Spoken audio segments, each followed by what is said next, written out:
Oktubre 28, 2022, fiesta ni San Simon o ni San Judas, ang mga apostoles ni Kristo.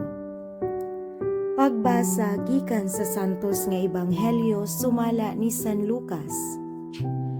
Niadtong panahona, mitunga si Jesus sa usa ka bungtod aron pag-ampo. Og didto nag-ampo siya sa Dios sa tibuok gabii. Pagkaadlaw na, gitawag niya ang iyang mga tinun-an o gipili niya ang napulog duha kanila nga ginganlan niyag apostoles.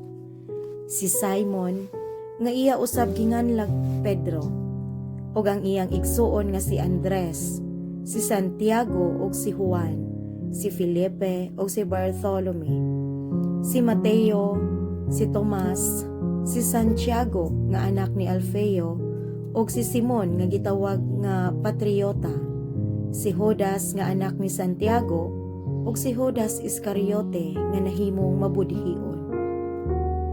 Ang ebanghelyo sa Ginoo. Daygon ko ikaw o Kristo.